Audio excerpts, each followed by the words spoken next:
Welcome back, everyone. It's Jeff Rich here from World Literature Archive, from the Burning Archive, and jeffrich.substack.com. And this is the next in my series of videos of 100 books from world literature that you might like to read, or to read before you die. And I am covering in this video books 41 to 45. I think this list of 100 books, which I have really tried to source from around the world within the limitations of my own language skills and understanding and, time to read all those books. This list is trying to help you reshape how you see the world through literature and culture and history. And today's list of books spans 8 countries, 6 centuries, and multiple cultural revolutions. And I think you'll find that these works really challenge some Western-centric narratives of literature and history. A lot of the books I've covered in the first 40 on the list have been more sort of European and Russian-oriented, but we're going to have some other countries represented in this list, from Chinese social satire to Soviet-era masterpieces, Irish modernism to Latin American magical realism. Let's get into the list of 100 books. The first author is Lu Xun, and the book we're looking at is Lu Xun lived between 1881 and 1936, and he is one of the key figures in modern Chinese literature.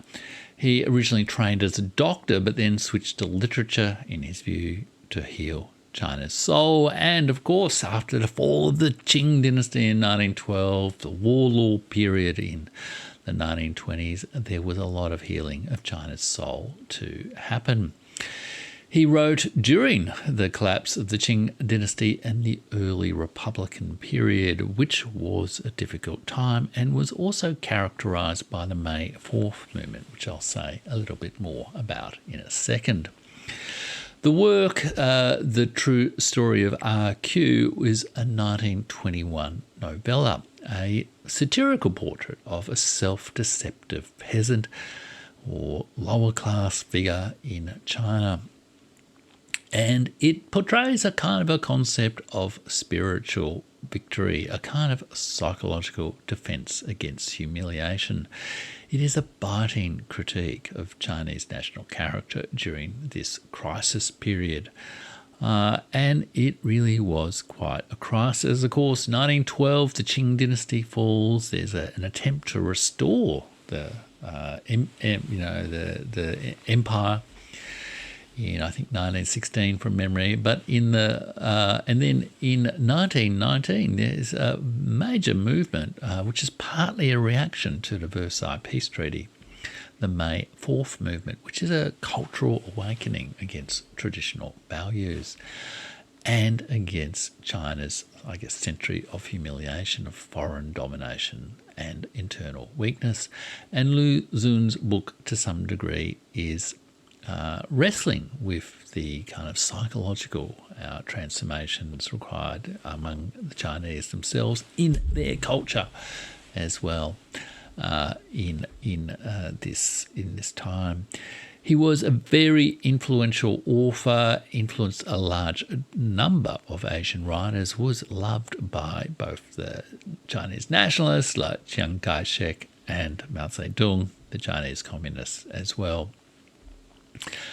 and is an example, I guess, of the liberation from colonial cultural shackles that happened in a whole range of post-colonial literatures in the 20th century. The next book is The Waves by Virginia Woolf. Virginia Woolf lived from 1882 to 1941, and she, of course, is one of the more famous woman writers of the 20th century, a member of the modernist Bloomsbury group, named after a part of London, a suburb, or a sort of like an inner city arty crowd in Bloomsbury. And she was a great writer, a troubled figure, and an experimental novelist who pushed boundaries of form, consciousness, and time. This was, in many people say, when The Waves was published, it was published in 1931, but the 1920s is often seen as modernism's greatest decade, and The Waves and Virginia Woolf is certainly one of the great writers of that era. The Waves is, as a book, it features the interior monologues of 6 characters from childhood to death, and evokes in its form and its language the sound of its prose, the waves that are in the title.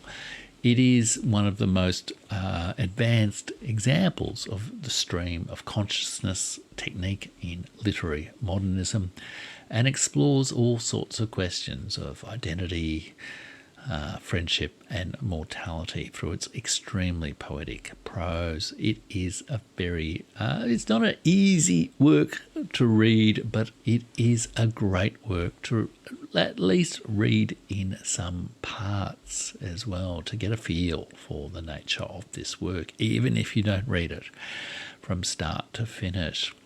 Again, it is a great example of the shattering of 19th century literary and cultural forms in 20th century modernism. You know, Virginia Woolf famously wrote in an essay in the 1920s that on a certain day in 1910, human character changed. And that concept really flowed through in the modernist art of the 20th century. Her technique influenced writers around the world, including in Latin America and Africa, and we'll get to that later. And it was very much a challenge to linear narrative techniques. One, of course, those techniques didn't go gently into that good night. They have very much returned with a vengeance in recent years. But it is one of the great works of high modernism, The Waves by Virginia Woolf. As indeed is our next book, Ulysses by James Joyce of Ireland. He was born also in 1882 and lived in 1941. He was an Irish exile writing about Dublin and Irish society and culture from Europe. But it was not just Irish culture. He was really writing about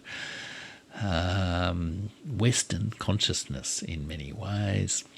He was very much a modernist revolutionary, and I guess Ulysses is perhaps one of the most famous pieces of modernist fiction ever written. It reinvented or remodeled the novel form. It experimented. Each of its chapters is written in a different kind of literary style. Some parodies, some realistic, some stream of consciousness, some full of dense literary references. And he wrote it in his own exile, frustrated with the limitations of Ireland, which of course was really still until after World War One, still a colonial country, really controlled by Britain. The story is premised on the idea, Ulysses was published in 1922, and it's premised on the idea that there is one day, June 16, 1904, in Dublin, when a whole series of events happen which parallel the events, the storylines of Homer's Odyssey.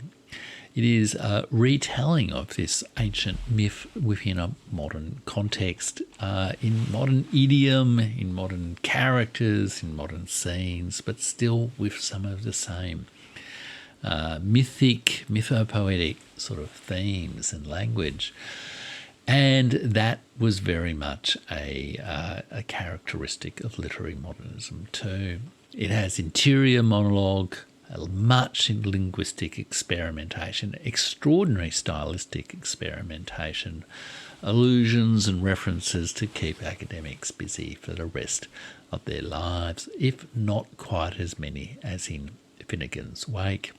Again, it has a historical and cultural context, a sort of debate within Ireland between cultural nationalism and cosmopolitan modernism, between moving from a colonised city, colonised culture into a freer space of world literature, a more expansive and generous and accepting polyglot space of world literature, which in a way in Finnegan's Wake,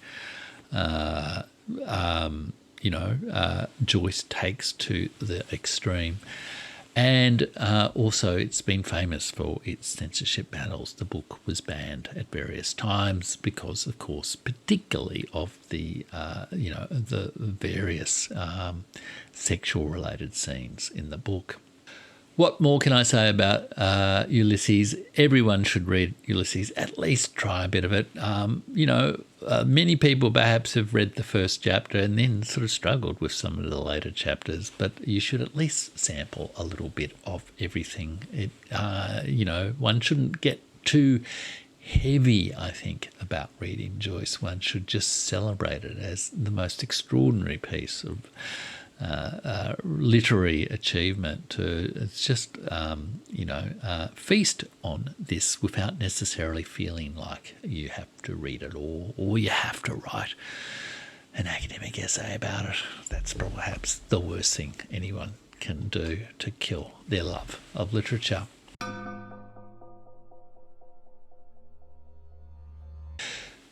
Don Quixote by Miguel de Cervantes from Spain, of course, is the next book on my list. Cervantes lived between 1547 and 1616. He is, a great Spanish writer. He was himself actually a former soldier, briefly a slave, and a tax collector and a prisoner. He lived during Spain's time when it was a world power and was, the emperors of Spain controlled most of Europe and most of North America.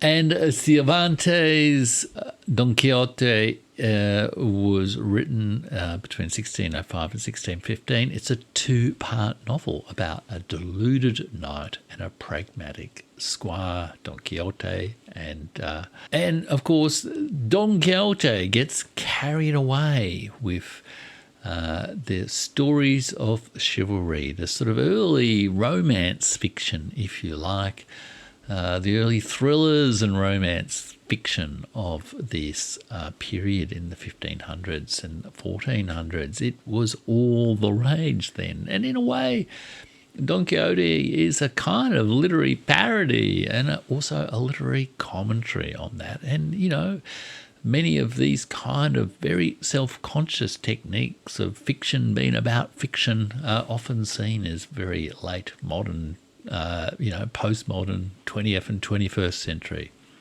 But many of these elements are there in Cervantes, in this great, great novel. Of course, it has become a foundational text for many other novels and many other stories. Dostoevsky's The Idiot is in part a retelling of Don Quixote as well. And there are other ones. So again, multiple translations of Don Quixote. It's been turned into operas, into movies, into musicals, turned into cliche, but there's nothing quite like actually reading the text itself. So do check it out. I haven't finished reading Don Quixote yet. It's one of the joys I have waiting for me. It's one of the books I want to read before I die. Okay, the next book is by Giovanni Boccaccio, an Italian writer, the Decameron. Now, many people a few years ago during a certain event that I will not name here, many people got this book out because it is the story of a group of characters who are fleeing the plague or pandemic, if you like, in Florence in the 14th century, the 1300s.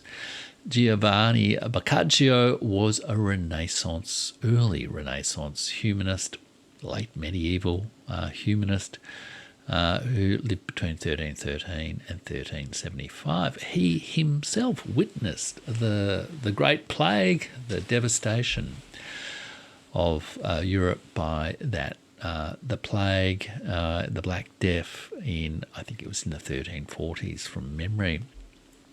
And, of course, this created a great literary catalyst, as, I guess, our own experiences of, a pandemic, at least, a couple of years ago, very much have transformed. We all have our own memories of how to endure that event and the quarantine and the lockdowns and all the rest of it. It is a fascinating bridge between medieval allegory and Renaissance realism, and tells 100 tales told by 10 people who take turns in telling each other's story as they live, as they sit out the plague in a farmhouse or a villa outside of Florence, safe from the dirty city. They are, if you like, in, their social distancing, a term I haven't heard for a couple of years now. It's a mix of comedy, tragedy, and satire, human nature in crisis. We can all relate to this novel. Many of us might have, or set of stories, many of us might have looked or picked up a copy of the Decameron in recent years. And, of course, though the Black Death was a much more severe event, it killed approximately a third of Europe's population. It had dramatic social effects in terms of economic structures, the urban culture, and political structures as well. And it is an early sign of opening of the door of a different form of literature, one that uses classical models in the early period of the Renaissance, or the early modern period, as people tend to call it these days.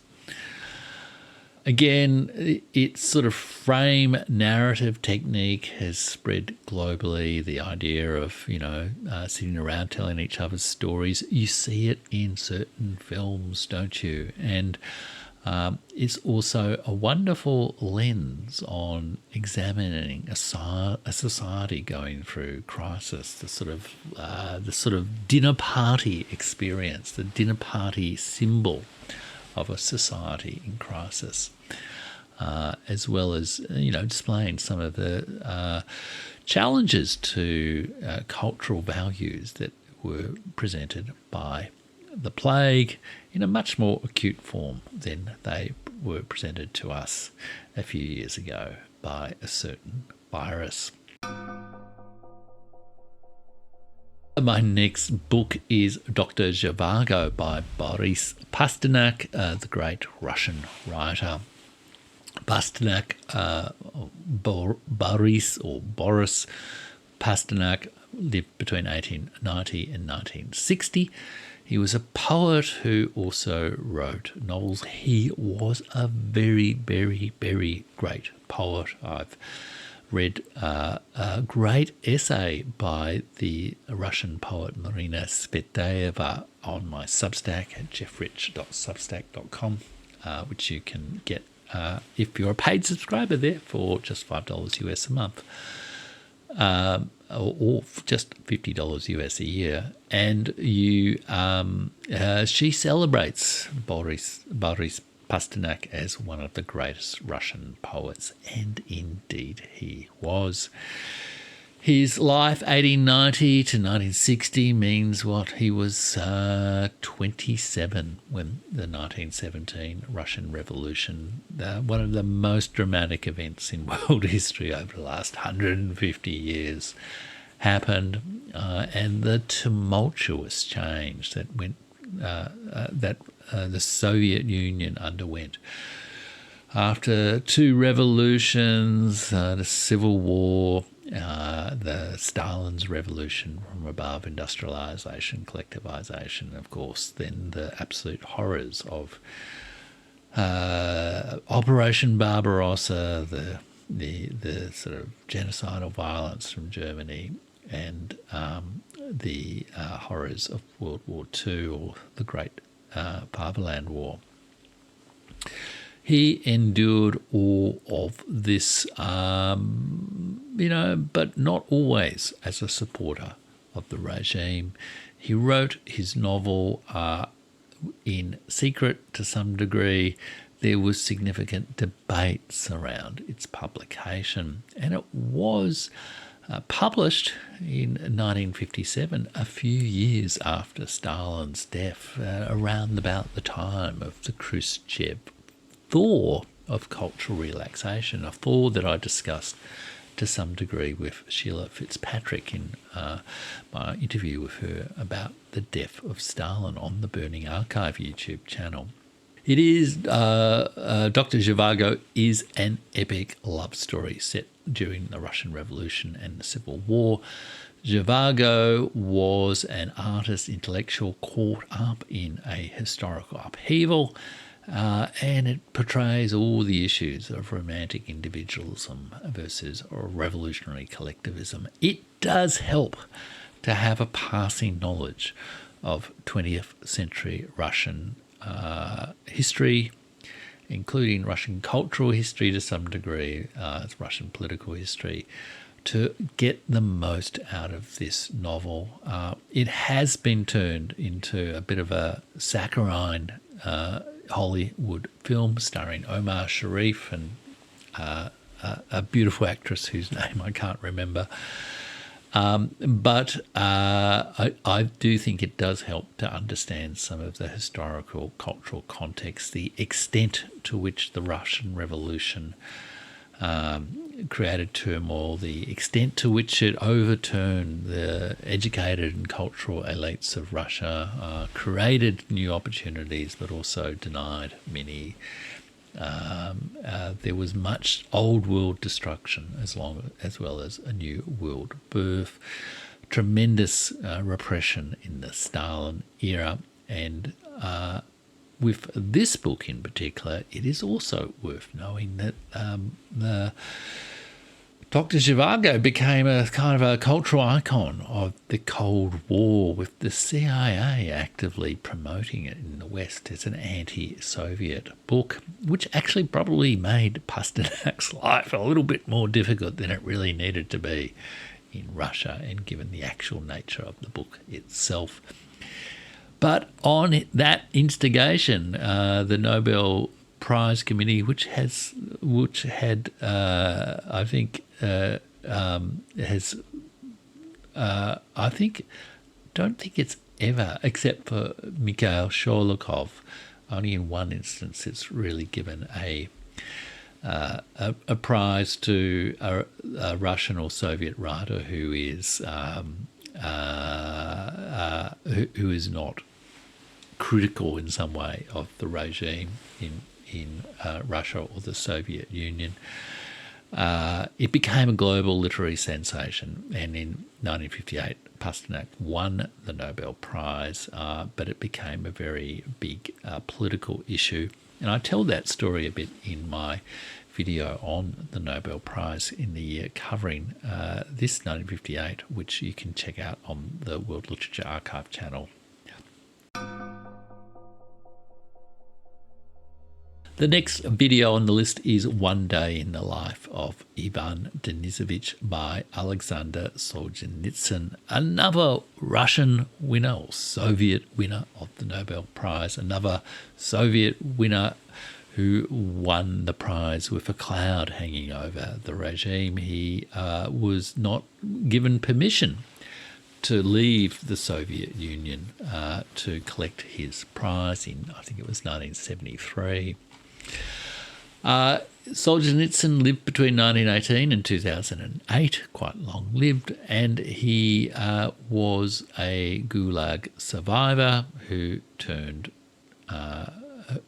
became a controversial truth teller in some people's mind, propagandist in others.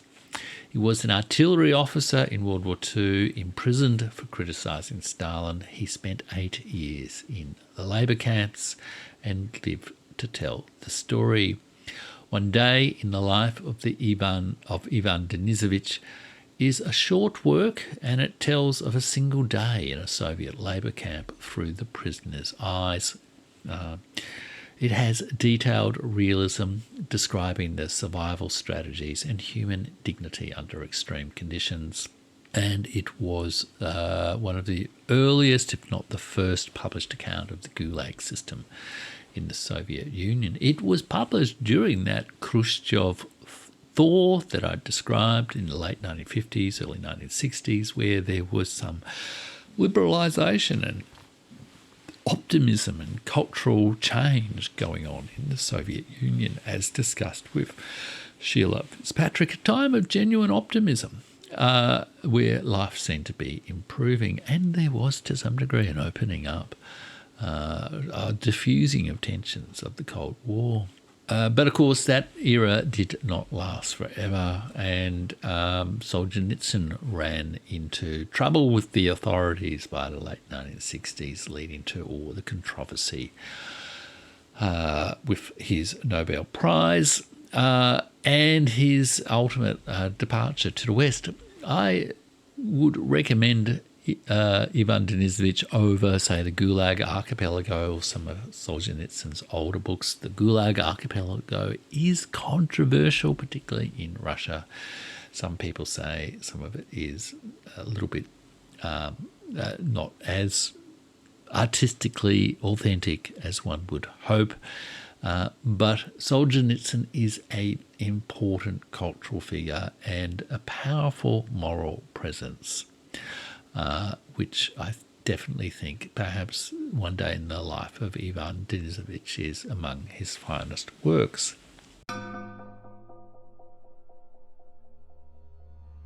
The next book is by Mary Shelley, and it is Frankenstein. Mary Shelley, who lived between 1797 and 1851, was the daughter of the feminist Mary Wollstonecraft, and she wrote the novel Frankenstein very young, at the age of 18, during a summer in, I think it was a Swiss lake, when she was 18 years old, where she was holidaying with Lord Byron and Percy Bysshe Shelley. And it was a famous time because it was a kind of a summer without sun, a dark summer, which was caused by the sort of dust clouds thrown up by the mammoth explosion, the second largest explosion in the Earth's history, I believe, at Mount Tambora in 1815 in Indonesia, today's Indonesia. And this created sort of climate events, if you like, all around the world, and in particular for the holidaying Shelleys and Mary, Percy and Lord Byron. It meant their wish to sit out in the sun by the lake in the Swiss Alps was dashed. It was all very cold and dark, so they chose to stay in their hotels or their rooms and tell each other Gothic horror stories. And the story of Frankenstein, I guess most people know it at least in some form, is the scientist who is Frankenstein. Frankenstein is not the monster, the scientist is Frankenstein. He creates artificial life, a monster, who ends up seeking belonging, love, and revenge. It is an extraordinary marriage of the genre of Gothic horror story with romantic, as in intellectually, the romantic movement of the late 18th and early 19th century questioning of scientific enterprise, scientific techniques, things like digging up bodies from the London cemeteries in order to conduct experiments. And so it is a deep, deep exploration of creation, responsibility, social alienation, the limits of science, the limits of the power vested in technology. And of course, this is happening in the context of the Industrial Revolution, the Scientific Revolution, and the Romantic movement, and its emphasis on emotion, irrationality, nature versus artifice. Frankenstein is, as well as, stimulating a lot of bad American Hollywood movies, also perhaps created a science fiction genre. It's an extraordinary work whose work has an extraordinary story. If you have not already read it, please do. And of course, it is not unimportant that it was written by the feminist daughter, Mary Shelley, of a great feminist, Mary Wollstonecraft.